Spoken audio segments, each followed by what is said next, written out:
Veamos ahora la concepción del Estado. El Estado es un término tardío, nació de la necesidad de designar aquel ente que entraba a gobernar, a dominar políticamente a una sociedad. Aparece como un término derivado de la obra del príncipe Maquiavelo, pero su inicio es solo una afirmación de un nuevo tipo de organización social, no su conclusión. El Estado moderno es más tarde delimitado, afinado y pulido, llegando a concluir un ente de poder, poder hegemónico y fundamental. Su clasificación moderna, la constitución de la que se le hace presa, soberanía o poder, territorio y pueblo, es solo referencial, pero no concluyente, porque si bien el Estado nace como organización social independiente, este ha sufrido siempre un proceso de poder. El Estado no es solo un ente, una institución, es antes que todo ordenamiento político jurídico. El Estado, entendido como ordenamiento político de una comunidad, nace de la disolución de la comunidad primitiva basada en vínculos de parentesco y de la formación de comunidades más amplias derivadas de la unión de muchos grupos familiares por razones de sobrevivencia interna, la sustentación y externa, la defensa, dice Bobbio en su libro Estado, Gobierno y Sociedad. El Estado no nace por azar, ni porque una comunidad primitiva se haya desgastado. Nace como un rompimiento, como una fuerza, una nueva fuerza que se pretende superior y mejor que la anterior forma de organización. Es un acto de soberbia, tal vez, el nacimiento del Estado, pero sigue los mismos pasos de organización social anterior. Se basa en vínculos, en el establecimiento y redescubrimiento de vínculos de los seres humanos. Esta vez ya no serían los de parentesco necesariamente, pero serán vínculos de todas formas, vínculos que unen, que obligan, que orientan, que organizan el Estado. Después, un vínculo que ata por la fuerza o por la persuasión la voluntad de los seres humanos. Vínculo que se convierte en organismo, en ordenamiento, en aquello que ordena cierto tipo de relaciones sociales, cierta manera de relacionarse. El Estado, después, un ordenamiento político, porque se pretende organizador de las fuerzas de gobierno, de los órdenes de gobierno. El concepto de Estado. El Estado es una institución con historia, es la construcción progresiva de una organización que maneja el poder en su máximo grado de expresión social, dice Rubio Correa. El Estado es la forma superior y más poderosa de organizar el poder dentro de la sociedad. El Estado no organiza el poder, sino las relaciones de poder, porque la sociedad no está hecha de poder. El poder es un fenómeno, pero lo que hay en sí son las relaciones intersubjetivas, las relaciones entre sujetos cargadas de poder. El poder es una fuerza capaz de imponerse a los demás. El Estado legitimiza y organiza este ejercicio del poder por sus efectos. No es el ejercicio del poder lo que obstaculiza o lo que se obstaculiza, sino su permanencia, su impunidad. Es el ejercicio del poder porque poder es ejercicio. Si no, no existe lo que organiza y coordina el Estado. El ejercicio del poder sin limitaciones de su uso nos llevaría a una sociedad donde imperara la ley del más fuerte, explica Rubio. Por eso el Estado ha sido una construcción progresiva de ciertas instituciones para regular este ejercicio de poder, como la Constitución. El Estado se organiza de acuerdo a una Constitución, es decir, a la fuerza colectiva, a la conciencia de la existencia de todos como fuerzas, y a sus leyes, que son la positivización de las fuerzas normativas de la acción de regular los límites. El derecho no es más que esa limitación al ejercicio del poder, y el mayor concentrador del poder es el Estado, porque su fundamento está en la fuerza social, en la comunidad toda. ¿Cómo oponerse a estas instituciones que él representa como el bien común? Por eso el Estado se organiza de acuerdo a una constitución y sus leyes complementarias en las que se establecen los principios y derechos que regulan el uso de tal poder y los organismos que lo detentan, dice Rubio Correa. El Estado se forma como una entidad entonces impersonal porque nadie como individuo podría ya ser un detentador del poder absoluto. El Estado se forma como impersonal y al ser tal no está en manos de un individuo, sino que es más bien una entidad, una ficción, una institución, una organización en el cual puede estar cualquier individuo, pero no como individuo, es decir, no para sí, sino para los demás. Por eso se cree que el Estado puede lograr ese dominio y organización del poder. Se cree que son los organismos y no los individuos los que detentan el poder, y esos organismos están abiertos a todos. El Estado es pues un organismo. ¿Quién es? Pues todos y nadie. No se lo puede definir ni describir exactamente y por eso no se lo puede destruir. Es una fuerza de organización, fuerza imperturbable e indestructible e impersonal. Rubio clasifica el Estado en dos grandes dimensiones según el punto de vista constitucional. Dice, hay una dimensión política, derechos constitucionales y principios que lo rigen, y hay una dimensión orgánica, organismos que componen el Estado, su conformación y atribuciones.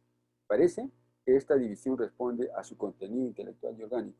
La dimensión política, al tratar de los derechos constitucionales y sus principios, es evidentemente una construcción intelectual, los fundamentos que le dan cabida al Estado y nos hacen comprender sus funciones, mientras que la otra dimensión es la material, es la expresión o extensión de la idea del Estado, es el aparato vuelto realidad.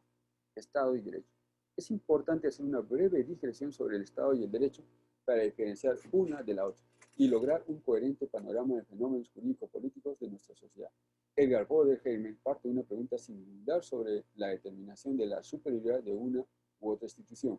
¿Qué entidad es superior?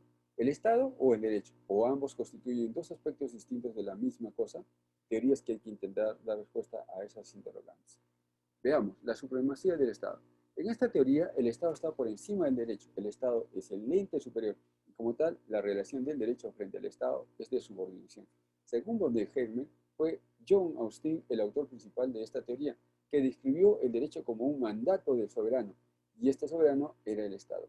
La existencia de este mandato supone también la existencia de una fuerza capaz de hacer cumplir el mandato. No hay mandato si no hay fuerza que la respalde. Esta puede darse a través del reconocimiento del mandato y por tal imposibilitar la obediencia voluntaria o de la coacción, que es la forma extrema de hacer cumplir un mandato. Austin explica, parafraseando a Bodenheimer, o Bodenheimer o parafrasea, que en toda sociedad existe un fenómeno peculiar. Hay una persona o un grupo de personas que tienen el poder de recibir la obediencia de los demás.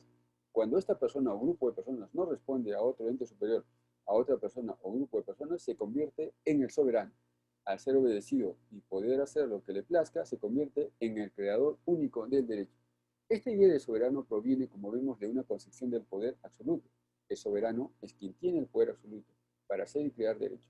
Hoy ya no puede decir que es así. La soberanía ya no es poder absoluto para hacer derecho, porque hay ciertos filtros y límites a este poder.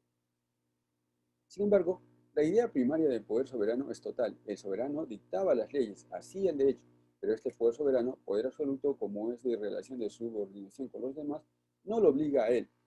¿Cómo un soberano tendría que someterse a los designios de sus leyes si era precisamente soberano, es decir, el ser superior a todos los demás por excelencia y el que creaba las leyes? La soberanía, decíamos, implica la idea de subordinación, de sujeción del resto al soberano. No hay relación de igualdad, sino de jerarquización, de verticalidad, de subordinación. El resto no puede ser igual al soberano porque no se puede mandar a un igual, sino a un inferior. Por eso, Bodenheimer, parafraseando a Yeri, a Hobbes y a Austin, escribe: el poder soberano no está obligado por la ley que él mismo establece. De estarlo, no sería soberano. La esencia de la soberanía consiste en no ser susceptible de limitaciones jurídicas. El poder supremo limitado por el derecho positivo es una palpable contradicción en los términos, dice Bodenheimer en su libro Teoría del Derecho. Bodenheimer además explica este razonamiento en su extremo. El soberano, por ser tal, no está obligado por una sanción política o legal. La sanción política indica que el ser humano tiene una necesidad, lograr el acuerdo con los demás. Pues bien, el soberano no necesita lograr el acuerdo con los demás, dice Fernando Saberte, explicando esto en su libro Política para Amador, sobre qué es política. Y Fernando Saberte además dice que, que la política era o es lograr el acuerdo con los demás, cosa que no era antes, ¿no? Por eso, el soberano no está obligado políticamente y tampoco está obligado legalmente, es decir, no legisla para sí, sino para los demás. Si quien hace las leyes es el soberano, él mismo puede modificarlas porque el soberano está libre de las restricciones de la ley. Esto era una hipótesis, ¿no? Ahora bien, Bodenheim explica que dentro del marco constitucional, un acto del soberano que viola la Constitución puede ser calificado de inconstitucional, pero como no es una infracción del derecho en sentido estricto, no puede ser calificado de antijurídico, ilegal. Bodenheimer lo dice esto en su libro Teoría del Derecho. Porque el soberano es quien hace la ley, por lo que no está sujeto a las restricciones de legalidad. No queda claro, sin embargo, qué diferencia existe entre un acto inconstitucional y un acto ilegal. Si algo es inconstitucional, ¿no es a la vez ilegal? Y si algo es ilegal, ¿no es inconstitucional? Bodenheimer, en su intento de explicar esto, parece aludir a un fenómeno peculiar. El soberano es el derecho. Por lo tanto, la infiltración o la infracción no es el derecho porque el derecho es el soberano, lo que el soberano dice que es. Es decir, que un acto inconstitucional no se va en contra del poder del soberano de legislar. B. Segunda teoría, superior del derecho. Esta teoría intenta definir el derecho como superior al poder del Estado. Esta idea parece partir, dice Wolfgang, desde las teorías naturalistas porque implicaban que existía un ser superior, el cosmos, la divinidad anterior y superior al Estado. Por lo tanto, existían normas eternas de derecho y justicia, a diferencia del Estado que no era un ente eterno, sino en creación, en la Edad Antigua y en el Medioevo. Hay en esto una discusión, dos teorías. El sentimiento jurídico y la solidaridad social. El sentimiento jurídico. Lo que le da, dice, validez y fuerza obligatoria al derecho es el sentimiento jurídico del pueblo, no la voluntad del soberano, sino este sentimiento jurídico. La soberanía del derecho ha de imponerse por el mero desarrollo de la sociedad. La soberanía del Estado pierde eficacia y poder, por ejemplo, en el derecho internacional. La humanidad, en su continuo avance, eliminará finalmente los últimos vestigios de soberanía estatal en la vida internacional, logrando con ello la victoria incondicional de la soberanía del derecho, explica Bodenfeld. B. La solidaridad social. Existe una regla suprema que está por encima del Estado y que responde a los postulados de la solidaridad social para lograr que los servicios públicos se puedan cumplir. Estado de Derecho. Esta idea de Estado de Derecho se presenta como opuesta a estas otras ideas de estados despóticos, patrimoniales, dictatoriales, etc. No es entonces cualquier Estado, sino precisamente aquel que toma como fundamento al derecho, pero no a ese derecho autoimpuesto por el propio Estado sin participación de la voluntad de la sociedad. Es justamente el Estado de Derecho una especie de técnica que permite o incluye la voluntad de la sociedad como rectora y legitimadora del Estado, de la existencia de un Estado cualquiera. No podrá haber derecho o Estado de Derecho si no existe cierto principio de subordinación del Estado al derecho, a ese derecho que nace y recibe su fuerza de la voluntad social. Este Estado de Derecho como cuerpo textual aparece, según narra Máximo Pacheco, publicado en 1862 o 1864, en la obra de Roberto Baumol. El concepto que se da del Estado de Derecho es el siguiente. El Estado de Derecho es el Estado que realiza una determinada concepción de la justicia a través de una técnica específica, dice Pacheco. Caracteres del Estado. Según Luis Legazzi Lacambra, un ordenamiento jurídico hay algunos caracteres, ¿no? A. Que exista un ordenamiento jurídico como un todo jerárquicamente estructurado al que corresponda una primacía de la norma general de la ley. Y B. Debe haber la afirmación de los derechos humanos fundamentales. El Estado visto desde dos puntos de vista, el sociológico y el jurídico. Bobbio narra que con el libro, o mejor dicho, Bobbio, ¿no? En el libro Doctrina General del Estado de Georges Jelinek, se puso en tela de juicio la distinción entre doctrinas sociológicas y doctrinas jurídicas del Estado. Narra Bobbio. Así, esta distinción se volvió necesaria luego de la tecnificación del derecho público y de la consideración del Estado como persona jurídica que había derivado de tal tecnificación. A su vez, la tecnificación del derecho público era la consecuencia natural de la concepción del Estado como Estado de Derecho, como Estado concebido principalmente como órgano de producción jurídica y en su conjunto como ordenamiento jurídico. Esta reconstrucción del Estado como ordenamiento jurídico, por lo demás, no había hecho olvidar que el Estado también era, a través del derecho, una forma de organización social y que como tal no podía ser separada de las sociedades y de las relaciones sociales subyacentes, dice Bobbio. La división entre el concepto jurídico y el concepto sociológico ha dado luces a la nueva concepción del Estado. Así, la distinción de Jelinek fue reconocida como una aportación importante y fue acreditada por Max Weber, quien, partiendo precisamente de la doctrina general del Estado, sostuvo la necesidad de distinguir el punto de vista jurídico del punto de vista sociológico. Jelinek había afirmado que la doctrina social del Estado tiene por contenido la existencia objetiva, histórica y natural del Estado, mientras que la doctrina jurídica se ocupaba de las normas jurídicas que en aquella existencia real deben manifestarse y había basado la distinción en la contraposición destinada a tener éxito entre la esfera del ser y la esfera del deber ser, dice Bobbio.